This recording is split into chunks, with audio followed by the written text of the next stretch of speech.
What is up, guys? Welcome back to Freaky Friday. In this episode, we're going to be talking about a few serial killers and their weird antics. So let's start by talking about Albert Fish.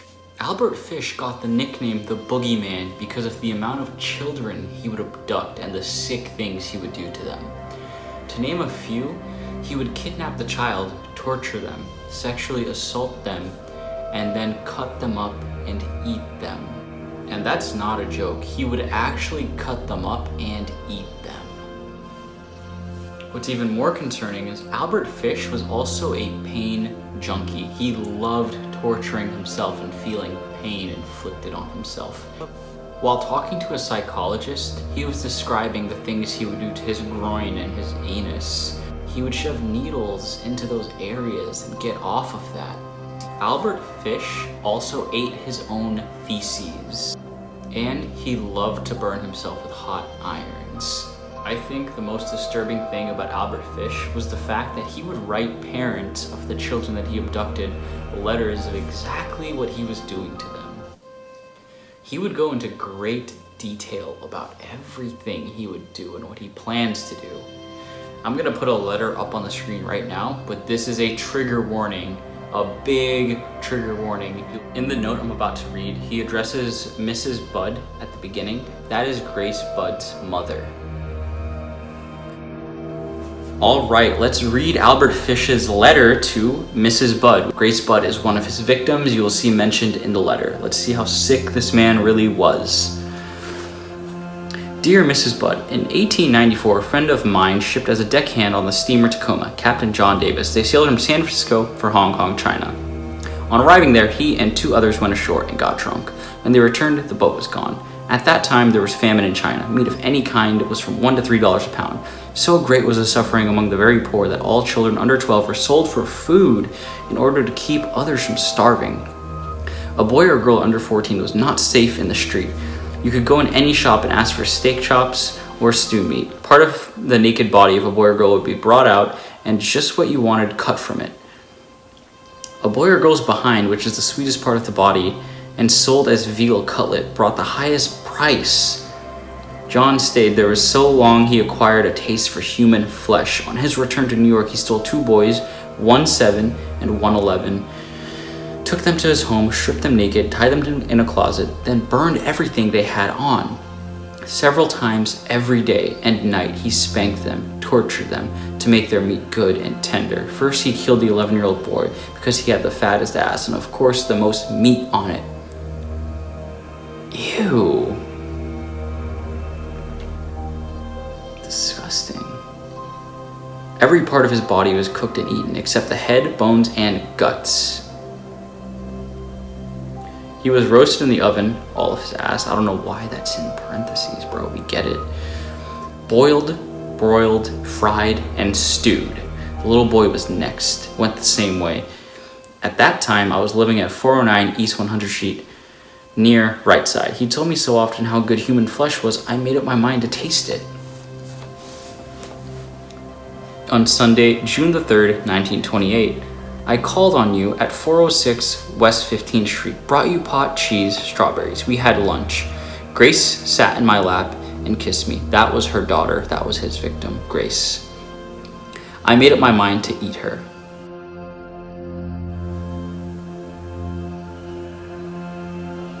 On the pretense of taking her to a party, you said yes, she could go. I took her to an empty house in Westchester I had already picked out. When we got there, I told her to remain outside. She picked wildflowers. I went upstairs and stripped all my clothes off. I knew if I did not, I would get her blood on them. Oh my God. When all was ready, I went to the window and called her. Then I hid in a closet until she was in the room. When she saw me all naked, she began to cry and tried to run down the stairs. I grabbed her and she said she would tell her mama. First, I stripped her naked. How she did kick, bite, and scratch. I choked her to death, then cut her in small pieces so I could take my meat to my rooms. I choked her to death, then cut her in small pieces so I could take my meat to my rooms, cook it, and eat it. How sweet and tender her little ass was roasted in the oven. It took me 9 days to eat her entire body. I did not I could have had I wished she died a virgin. That is the sickest note I have ever read in my life. I really hope this dude had a painful experience in life, because he deserves no remorse. Also, for those of you, you notice at the end of the note, he mentioned someone named Grace. That was one of his victims. I'm gonna put a picture of her up right here. This is Grace. This was the 10-year-old girl that he abducted. Such a sad, sad story. It's said that Albert Fish had 3 confirmed victims, but the estimates are very, very unknown. They range from 9 to over 100 kids that he abducted. I'm gonna show you an x-ray of the pins and needles that he stuck in his groin area and into his anus to induce pain.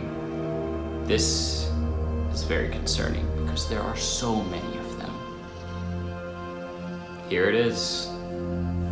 Very grotesque image. Grace Budd was one of the victims of Albert Fish. She was a 10-year-old girl. Albert Fish got so much pleasure out of pain. The electric chair that they used to kill him excited him beyond anything imaginable. The next serial killer I'm gonna talk about is Pedro Lopez. He has the highest kill count of any serial killer in history. This man was sentenced to prison for killing 110 girls in Colombia. He admitted to 350 though. He would sexually assault and kill them. He didn't just limit himself to Colombia though. He traveled to Ecuador and Peru to commit other assaults and murders. His crimes range from 1969 all the way up until 2002. And today, nobody even knows where he is or if he died or not. The most messed up thing about this was that he was released on a $50 bail. He could be anywhere.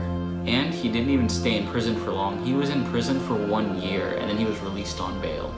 They had him checked at a mental hospital. They deemed him as mentally sane, and then they decided to post a $50 bail for him. The reason for the bail being that low is unknown. Some say he had inside help and people were working with him to get him out. A weird fact is when he traveled to Peru, one of the tribal leaders nearly killed him, but a missionary saved his life, and then he continued his killing spree. Now, for background, Lopez was born to a Colombian prostitute that kicked him out of the house. He ended up begging on the street when somebody took him in. Instead of going to a comfortable home, this man took Pedro Lopez to an abandoned house and sodomized him. That's when Pedro Lopez returned to the street. However, he promised that he would do the same act to as many little girls as possible, which makes no sense to me. Why would you take it out on little girls when they didn't even do that to you? Take it out on the man who did it to you. Pedro Lopez would lure these little girls in with promises of gifts and all this other stuff, but he was just leading them to a mass grave of other little girls that he assaulted and killed and strangled. One really disturbing fact about him is that he didn't like killing at night because he wanted to see his victims' life fade from their eyes. And I think the sickest thing about Pedro, in my opinion, all of the deceased children, he would prop them up and play tea party with them. He referred to them as his little friends, as if he had company over them. Then, when he would get bored of his little friends, he would go and find a new victim. He became known as the Monster of the Andes. His whereabouts are still unknown. Who knows if he's still committing these vicious crimes. Thank you guys for watching another episode of Freaky Friday. Don't forget to like, comment, and subscribe, and I will see you next week for another episode of Freaky Friday.